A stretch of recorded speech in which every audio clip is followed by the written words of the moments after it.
My name is Jody Holtz, and this will be my audition for the Speech Team Scholarship at Bradley.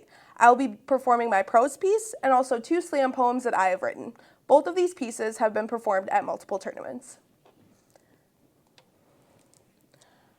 I was about to do a bad thing. I'm a bad girl, and I can prove it. Lori Notaro is currently unemployed and childless. However, she enjoys spending most of her days watching Bigfoot documentaries on the Discovery Channel. Although she is married and has maxed out her last good credit card at the Banana Republic, she delights in a good peach cobbler. Perhaps all of these factors have contributed into the woman that Lori is today, an almost middle-aged loudmouth girl prone to meltdowns. I Love Everybody and Other Atrocious Lies, True Tales of a Loudmouth Girl by Lori Notaro. I'm not exactly a people person. Not exactly. You see, when I was born, God gave me an ounce of patience that was supposed to last me a lifetime, but it turns out I used up all of it within the first week. I'm not indiscriminately mean. I must be provoked first. I would classify myself as a pointer outer of extraordinary acts of incredible foolishness. Some people would call these experience meltdowns, but I would rather consider them opportunities to enlighten. For example, if you cut me off in traffic like you got someone in the passenger seat whose severed limb is floating in an igloo cooler on his lap, then suddenly and inexplicably slam on your brakes for no apparent reason, I will scream and point my finger at you. If I happen to be looking out the window and see you allow your dog to take a poop in my yard, I will run outside with a pen and piece of paper and ask, hey, can I have your address? Because my dog will probably have to crap within the next hour or two, and I'm bringing her to your house to do it. So, I guess I am mean. I can admit that much. And in that millisecond of reflection, I hatched a brilliant, magnificent plan. I would immediately embark on a life as a nice people person. All you had to do to be nice was smile and nod your head. Smile and nod, and sometimes toss in a, oh, my, what a pretty dress, or aren't you delightful? It was almost noon, and in Costco, that translates into a free lunch. So I got in line, waiting for my free whatever it was. It was almost my turn. There were only 2 girls who looked to be in their very early 20s ahead of me. At that precise moment, a sharp, high-pitched noise erupted in front of me that used my eardrum as a portal to repeatedly stab at my brain. Bring, bring! That's you. Bring, bring, stab, stab! It's so totally not me. Bring, bring, stab, stab! Into the stupid phone, I said silently as I tried in vain to turn my head to avoid the auditory assault. Then the first girl finally opened up her fishing net of a purse and began to dig through it to find the source. She grabbed it, unfolded it, and held it to her ear. Hello? Hello? They hung up. Oh.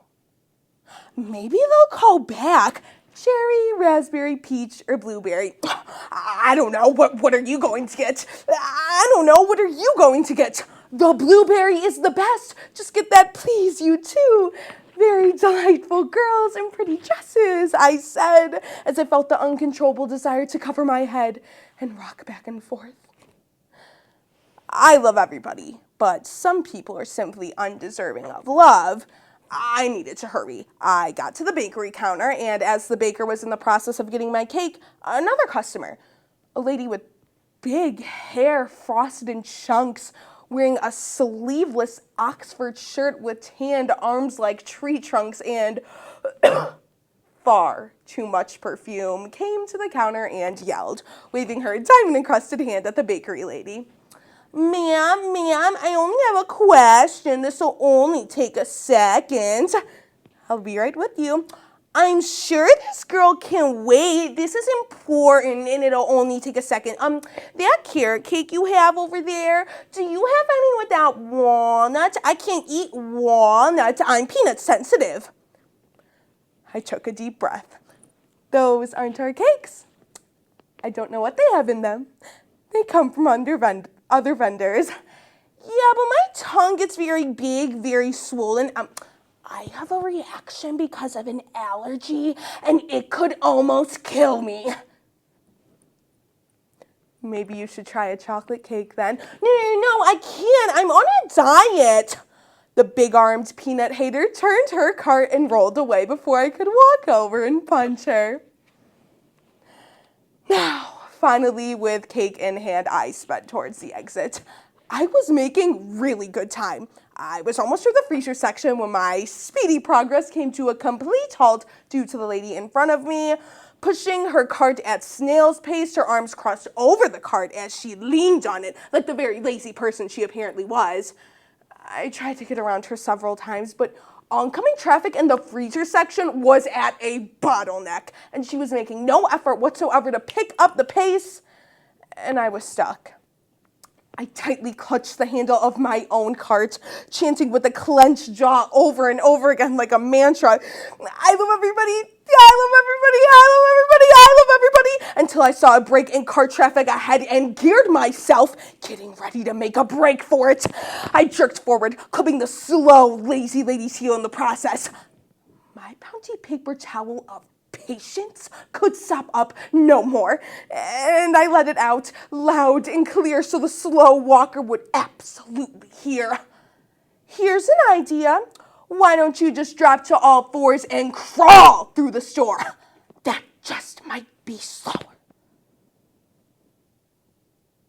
And it worked. She did indeed hear me. She turned to look at me, although she couldn't turn too much because that would have ripped the tube that was connected to her oxygen tank, which was sitting in her cart. Right out of her nose. Right out of her nose. And both nostrils, too. Those tubes looked pretty short to me as she leaned over to make sure they stayed in to keep her, well, alive. I knew I had just RSVP'd for my own personal spot in hell. 40 minutes into my nice person experiment, and I was already out of the game. That's when I finally looked up and found myself right back at the freezer department, square in front of the sample ladies who were handing out free food. Free food? Well, why not? I couldn't help but notice a big, frosted head sticking out like a sore thumb. I saw a big, diamond-encrusted arm that looked awfully familiar reach up to the sample tray and grab 2 cookie pieces like a goblin, and then suddenly retreat, almost, if on cue. I turned around, and there she was. I was a bad girl. A bad girl with nothing to lose. These are the most wonderful cookies I've ever eaten in my life. It was then that I embarked on a huge opportunity to enlighten with a bold, nutty-faced lie. Don't you just love chocolate chip walnut cookies? I'm crazy about these walnuts. I tried to love everybody, but sometimes you just gotta hate a little too.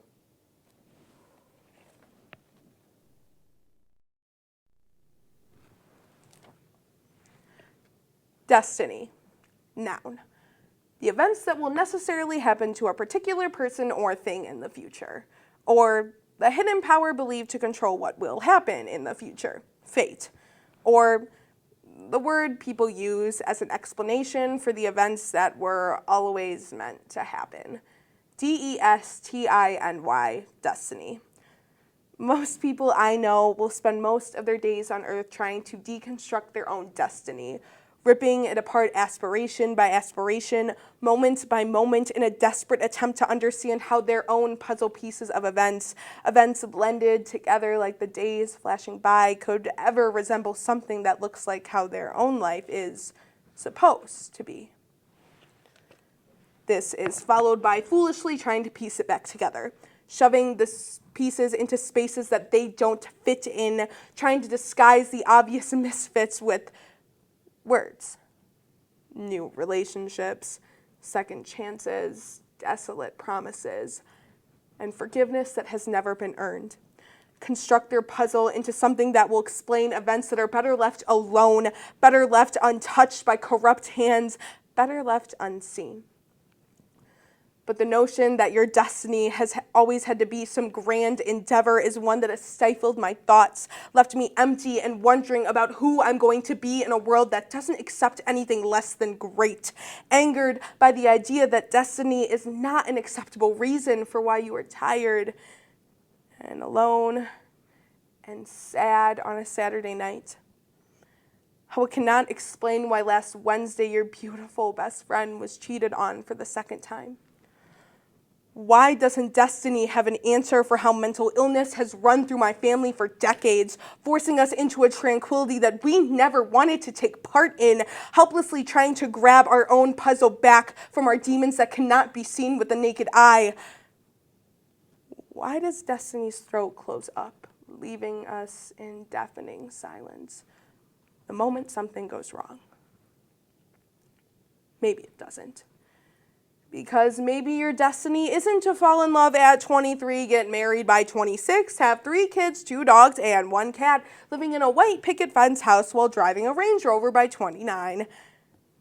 Maybe your destiny is to lay alone on your kitchen floor at 3 in the morning in an apartment that you can hardly afford, eating chocolate cake from Portillo's, even though Weight Watchers doesn't have a point system for that. Maybe your destiny doesn't include you finally getting that job you put years of hard work into. Instead, maybe your destiny wrote in you changing your major 7 times and having to take 2 gap years because your mental health deteriorated right in front of your pre-med textbook, and everyone seemed to care more about the water damage on it from nights when you couldn't find a dry eye. Maybe your destiny is a dictionary full of words that doesn't have the bad ones ripped out. Maybe you were always meant to spill coffee on your white blouse the second before your job interview. Maybe you were always meant to get a flat tire right before picking up that girl for your first date because she wouldn't have appreciated you that much anyways. Maybe you were always meant to have a river of failures flowing through your body, replacing the oxygen with mistakes that fuel your will to live. Maybe your destiny is to be alone. And maybe that's okay. Because no matter who helps you in piecing together your puzzle, you will always be the one who has last say. To the person I spent the last year of my life with. Dear you, you beautiful, imperfect soul. There's an infinite amount of ways to describe love. Words I've read in poetry and phrases that float through my mind when I consider the days we were together, like infinite, enchanting, whimsical, beating hearts, and soft music. I can't help but wonder what syllables are stuck in your head playing on repeat. Maybe you already turned them off. Dear you, I loved you half the time and hated you the other, and I don't regret either one. Our love was a contradiction in the making, one that made me hold on until my own hands felt familiar again, like I didn't know how my name sounded until it came seeping through your lips. Maybe that's why I have such a hard time washing you out of my hair, taking our pictures down and putting them in a box labeled for another time. A time when you understand that words can serve as both bullets and a beautiful song. The trick is knowing when to shoot and when to sing. You always had a hard time with that. Dear you, when our eyes catch each other off guard, I wonder why you stopped loving me. How my eyes didn't remind you of the ocean anymore, my hair no longer a home for your fingers. When did my outspokenness start to embarrass you? When did my hands start to feel like gravel when you touched them? When did you stop finding comfort in the sound of my voice or the curve of my mouth? When we embraced, you began to pull away just a second too soon. You would think that by now I would notice a red flag when I see one, but a white one framed your countless apologies so flawlessly. Dear you, you stopped kissing me when I was in the middle of saying something just to break the silence. You stopped coming over for dinner. You stopped telling me that everything would work out. Don't worry, I will always love you. My life has been a series of unfortunate events thus far, and you know I don't believe in perfection. But when I held your face in my hands, I never held anything more perfect. Now I wonder if you say the same thing to her. Dear you, your voice has been the soundtrack of my life for 365 days, but I never thought you would leave in the middle of a song. I have to drive by your house at least twice a day, and I can't help but look for signs of you that will hold me over, numb me until my memory is forced back into my mind, and I have to swallow my own bitterness again, a taste I can never seem to scrub out of my mouth. Dear you, I've never been one for vulnerability, but when you left, you forgot to close the door behind you. Dear you, it's still open. I know I'll find the strength to shut it one day, but you have the key, so remind me to change the locks. Dear you, people keep telling me that you were never worth my time anyways, but that doesn't diminish the fact that I gave it to you. I just wish I would have noticed the greed in your eyes a little bit sooner. Dear you, yesterday you told me you had a new girlfriend. I know people pretend not to care when these things happen, but I've never been one for pretend. I wish I could say the same for you. Dear you, I love you and I probably always will. But love has never been an excuse for putting your life before mine, nor a reason to replace the passions that enlighten my fire with yours. I haven't felt a spark in a while. It's funny. I realized that my fire was being suffocated and didn't start to burn wildly until you left. And I can't tell if that says more about you or me, dear me. I know people tell you that it's going to be okay, and I want you to believe them. Dear me, you will always be worth it, even if he doesn't think so. Dear me, screw what he thinks. You have never been one to let others silence your voice, and even if it's shaky on some days, I want you to use it. Dear me, breathe. I know life is moving too fast and too slow at the same time, and you're wondering how you're going to smile without him. Remember that your smile was beautiful before him, and it is now too. Remember that laughter is always the best medicine, and remember to always love yourself first. I guess this letter was more for you than it ever was for him. Sincerely, me.